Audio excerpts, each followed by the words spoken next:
W X Y Z डंडे Z बड़ी बात है। ಹಾಯ್ ಎಲ್ರಿಗೂ ನಮಸ್ಕಾರ. ಎಲ್ಲರೂ ಹೇಗಿದ್ದೀರಾ? ನಾವು ಕೂಡ ಚೆನ್ನಾಗಿದ್ದೀವಿ. ಬನ್ನಿ ಇವತ್ತಿನ ವ್ಲಾಗ್ಗೆ ಎಲ್ರಿಗೂ ಸ್ವಾಗತ. ಯಾರೆಲ್ಲ ಹೊಸದಾಗಿ ನಮ್ಮ ಚಾನಲ್ನ ನೋಡ್ತಾ ಇದ್ದೀರಾ ದಯವಿಟ್ಟು ಸಬ್ಸ್ಕ್ರೈಬ್ ಮಾಡ್ಕೊಳ್ಳಿ. ಹಾಗೆ ವಿಡಿಯೋ ಇಷ್ಟ ಆದರೆ ಲೈಕ್ ಮಾಡಿ, ಮತ್ತು ಯಾರಿಗೆಲ್ಲ ಯೂಸ್ ಆಗುತ್ತೆ ಅವ್ರಿಗೆ ಶೇರ್ ಮಾಡಿ. ಹಾಗೆ ನಿಮ್ಮ ಅನಿಸಿಕೆಗಳನ್ನು ಕಮೆಂಟ್ ಕೂಡ ಮಾಡ್ಬೋದು. ಇವತ್ತು ಕೂಡ ರೊಟ್ಟೆ ಮಾಡಿಬಿಟ್ಟು ನಾವಿಲ್ಲಿ ರೊಟ್ಟೆನ ಆರಿಸ್ತಾ ಇರೋದು. ಯಾಕಂದರೆ ಸ್ವಲ್ಪ ವಾತಾವರಣ ಕೋಲ್ಡ್ ಇದೆ. ಯಾಕಂದರೆ ಮಳೆ ಬಿದ್ದು ವಾತಾವರಣ ಕೋಲ್ಡ್ ಇದ್ದಾಗ ರೊಟ್ಟಿ ನಾವು ಎಷ್ಟೇ ರೋಸ್ಟ್ ಮಾಡಿದ್ರೂ ಅದಾದಮೇಲೆ ಮೆತ್ತಗಾಗುತ್ತೆ. ಹಾಗಾಗಿ ಬಿಡಿ ಬಿಡಿಯಾಗಿ ಇಟ್ಟು ಅದನ್ನು ಆರಿಸ್ತಾ ಇದ್ದೀವಿ.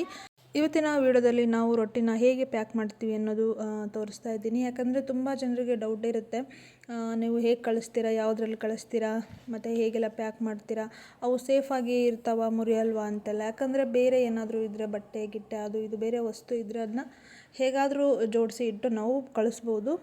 ಆದರೆ ರೊಟ್ಟಿ ಮುರಿಯೋದೇ ನಾವು ಅದು ನೀಟಾಗಿ ಪ್ಯಾಕ್ ಮಾಡಬೇಕು ಅಂದರೆ ಸ್ವಲ್ಪ ಕಷ್ಟ, ತುಂಬಾ ಜಾಗ್ರತೆಯಿಂದ ಮಾಡಬೇಕಾಗುತ್ತೆ. ಸೊ ನಾವು ಯಾವ ಥರ ಪ್ಯಾಕ್ ಮಾಡ್ತೀವಿ ಅನ್ನೋದನ್ನು ಇವತ್ತಿನ ವಿಡಿಯೋದಲ್ಲಿ ಶೇರ್ ಮಾಡಿದ್ದೀನಿ. ಸೊ ವಿಡಿಯೋವನ್ನು ಕೊನೆಯವರೆಗೂ ನೋಡಿ, ಹೀಗೆ ಸಪೋರ್ಟ್ ಮಾಡಿ.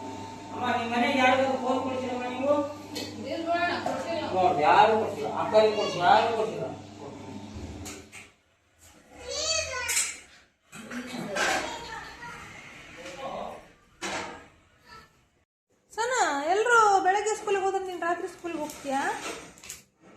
ಓ, ನೀನು ರೊಟ್ಟಿ ಕೊಡೋಕೊಂತೀಯಾ ಈಗ ಪ್ಯಾಕ್ ಮಾಡಿಕೊಂಡು? ಹಾಂ, ಎಲ್ಲಿ ಇವತ್ತು ಎಲ್ಲಿ ಕಳಿಸ್ತಾ ಇದ್ದೀವಿ ಕೇಳಾಗ್ತದೆ? ಕೇಳೆ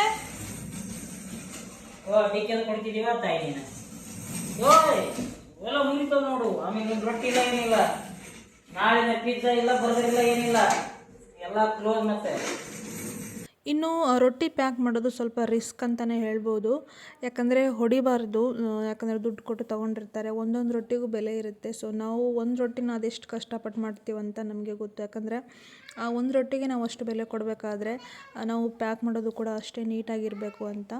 ಸೊ ನಾವು ಎಷ್ಟು ರೊಟ್ಟಿ ಇರುತ್ತೆ ಅದರ ಮೇಲೆ ನಾವು ಬಾಕ್ಸನ್ನು ನಾವು ಸೈಜಾಗಿ ಕಟ್ ಮಾಡ್ಕೊತೀವಿ. ಯಾಕಂದರೆ ಯಾವ ಸೈಜಲ್ಲಿ ಬಾಕ್ಸ್ ಇರುತ್ತೋ ನಾವು ಅದಕ್ಕೆ ನಾವು ರೊಟ್ಟಿನ ಹಾಕೋದಿಲ್ಲ. ಯಾಕಂದರೆ ಹೇಗೆ ಬೇಕಾಗಿ ಹಾಕಿಬಿಟ್ರೆ ರೊಟ್ಟಿಗಳು ಮುರಿಯುತ್ತೆ. ಹಾಗಾಗಿ ನಾವು ಅದಕ್ಕೇ ಸಪ್ರೇಟಾಗಿ ಬಾಕ್ಸನ್ನು ಕಟ್ ಮಾಡಿ ನಾವೇ ಒಂದು ಬಾಕ್ಸನ್ನು ರೆಡಿ ಮಾಡ್ಕೋತೀವಿ. ಹಾಗೆ ಇಲ್ಲಿ ನೈಟು ಒಂದು ರೊಟ್ಟಿ ಆರ್ಡ್ರ್ ಬಂದಿದ್ದಕ್ಕೆ ಅರ್ಜೆಂಟಾಗಿ ಕೊಡೋದಕ್ಕೆ ಹೋಗ್ತಾ ಇದ್ದಾರೆ. ನನ್ನ ಮಗಳು ಕೂಡ ನಾನು ಬರ್ತೀನಿ ಅಂತ ಹಠ ಹಿಡಿತಾ ಇದ್ದಾಳೆ. ನೀವು ನೋಡ್ಬೋದು, ಯಾವಾಗಂದರೆ ಆವಾಗ ರೊಟ್ಟಿ ಆರ್ಡ್ರ್ ಬಂದುಬಿಡುತ್ತೆ. ಸೊ ಇನ್ನೇನು ನಾಳೆ ರೊಟ್ಟಿ ಸ್ಟಾಕ್ ಇದೆ ಅಲ್ವಾ, ನಾಳೆ ರಜೆ ಮಾಡಿಸೋಣ ಅಂತ ಅಂದ್ಕೊಂಡಿರ್ತೀವಿ. ಆಲ್ರೆಡಿ ಮತ್ತೆ ನೈಟ್ ಆರ್ಡ್ರ್ ಬಂದುಬಿಡುತ್ತೆ. ಸೊ ಅದನ್ನ ಕೊಟ್ಬಿಡ್ತೀವಿ. ಸೊ ರಜೆ ಕೂಡ ಹಾಕೋದಕ್ಕೆ ಆಗಲ್ಲ. ರಜೆ ಹಾಕಿದ್ರೂ ಕೂಡ ಒಂದಿನ ರಜೆ ಹಾಕಿದ್ರೆ ಅದು ಡಬಲ್ ಕೆಲಸ ಆಗಿಬಿಡುತ್ತೆ ನಮಗೆ. ಸೊ ಈ ಥರ. ಸೊ ಈಗ ಇನ್ನೇನು ಪ್ಯಾಕ್ ಮಾಡ್ತಾಯಿದ್ರು ಅಷ್ಟರಲ್ಲಿ ಒಂದು ಆರ್ಡ್ರ್ ಬಂದಿದ್ದಕ್ಕೆ ರೊಟ್ಟಿ ಕೊಡೋದಕ್ಕೆ ಹೋಗ್ತಾ ಇದ್ದಾರೆ ನಮ್ಮ ಮನೆಯವರು.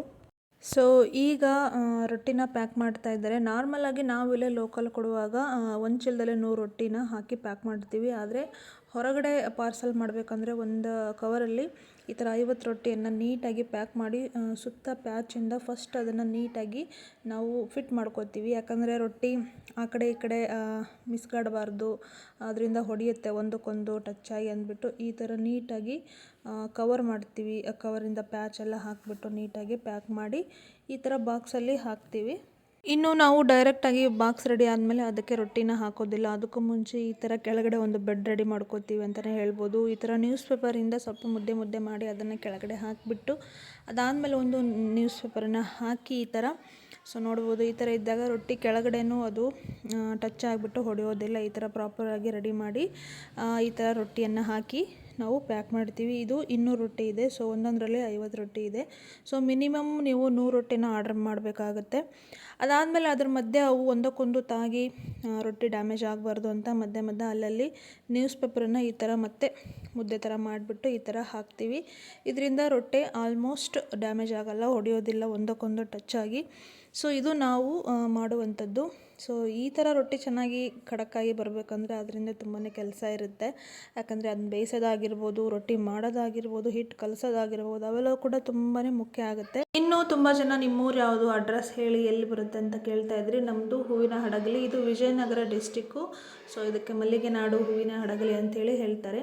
ಅದಾದಮೇಲೆ ನಮ್ಮ ಹೆಸರು, ನಮ್ಮ ನಂಬರು ಮತ್ತು ನಾವು ಯಾರಿಗೆ ಕೊಡಬೇಕಾಗಿರುತ್ತೆ ಅವ್ರದ್ದು ಅಡ್ರೆಸ್ ಎಲ್ಲ ಬರೆದ್ಬಿಟ್ಟು ಕಳಿಸ್ತೀವಿ. ಸೊ ಈ ಥರ ನಾವು ಪ್ಯಾಕ್ ಮಾಡೋದು. ಅದಾದಮೇಲೆ ಇದು ನೆಕ್ಸ್ಟ್ ಡೇ ಮತ್ತೆ ರೊಟ್ಟಿ ಮಾಡೋದಕ್ಕೆ ಶುರು ಮಾಡಿದ್ವಿ. ನೋಡ್ಬೋದು ನಮ್ಮ ಮನೆಯವರು ರೊಟ್ಟಿ ಮಾಡೋದಕ್ಕಿಂತ ಮುಂಚೆ ಫಸ್ಟು ಮಷೀನನ್ನು ಎಲ್ಲ ಕ್ಲೀನ್ ಮಾಡ್ಕೋತಾರೆ. ಸೊ ಹಾಗೆಯೇ ನಾವು ಡೈರೆಕ್ಟಾಗಿ ರೊಟ್ಟಿ ಮಾಡೋದಕ್ಕಾಗಲ್ಲ, ಯಾಕಂದರೆ ಹಿಟ್ಟು ಅಕಸ್ಮಾತ್ ಅಲ್ಲಿ ಇಲ್ಲಿ ಸ್ವಲ್ಪ ಇದ್ದರೆ ಅದು ಒಣಗಿರುತ್ತೆ, ಗಟ್ಟಿಯಾಗಿರುತ್ತೆ. ಅದು ಹಿಟ್ಟಲ್ಲೇ ಮಿಕ್ಸ್ ಆಗಿಬಿಟ್ರೆ ರೊಟ್ಟಿನೂ ಚೆನ್ನಾಗಿ ಬರಲ್ಲ, ಜೊತೆಗೆ ಮಷಿನ್ ಹಾಳಾಗೋ ಚಾನ್ಸ್ ಇರುತ್ತೆ. ಹಾಗಾಗಿ ನಾವು ಆ ಥರ ಕ್ಲೀನ್ ಮಾಡ್ಕೋತೀವಿ. ಇನ್ನೂ ರೊಟ್ಟಿ ಬೇಯಿಸೋರು ಬಂದಿಲ್ಲ. ಹಾಯ್ ಎಲ್ರಿಗೂ ನಮಸ್ಕಾರ.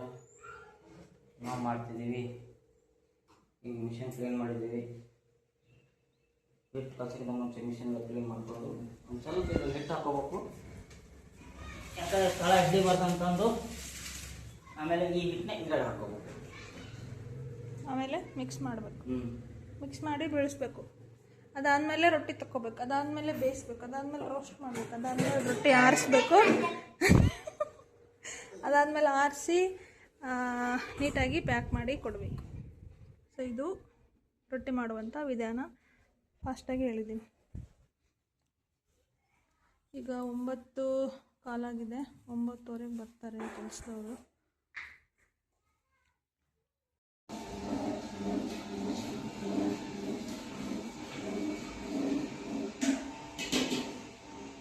ನಿಮಗೂ ಏನಾದರೂ ನಮ್ಮ ರೊಟ್ಟಿಗಳು ಬೇಕಿದ್ದರೆ ಸ್ಕ್ರೀನ್ ಮೇಲೆ ಇರುವಂಥ ನಂಬರ್ಗೆ ಕಾಲ್ ಮಾಡಿ ನಿಮ್ಮ ಆರ್ಡ್ರನ್ನ ಕನ್ಫರ್ಮ್ ಮಾಡ್ಕೊಳ್ಳಿ. ಇನ್ನು ನಾವು ರೊಟ್ಟಿ ಹೇಗೆ ಮಾಡ್ತೀವಿ ಅನ್ನೋ ವಿಧಾನವನ್ನು ಕಂಪ್ಲೀಟಾಗಿ ನನ್ನ ಹಳೆ ವೀಡಿಯೋಗಳಲ್ಲಿ ಹೇಳಿದ್ದೀನಿ. ದಯವಿಟ್ಟು ಚೆಕ್ ಮಾಡಿ, ಯಾರಿಗೆಲ್ಲಾದರೂ ಡೌಟ್ ಇದ್ದರೆ ಯಾವ ಥರ ರೊಟ್ಟಿ ಮಾಡ್ತೀವಿ ಅಂತೆಲ್ಲ. ಸೊ ಮುಂದಿನ ವೀಡಿಯೋ ಜೊತೆಗೆ ಸಿಗ್ತೀವಿ. ಎಲ್ರಿಗೂ ನಮಸ್ಕಾರ. ಹೀಗೆ ಸಪೋರ್ಟ್ ಮಾಡಿ. Thank you so much.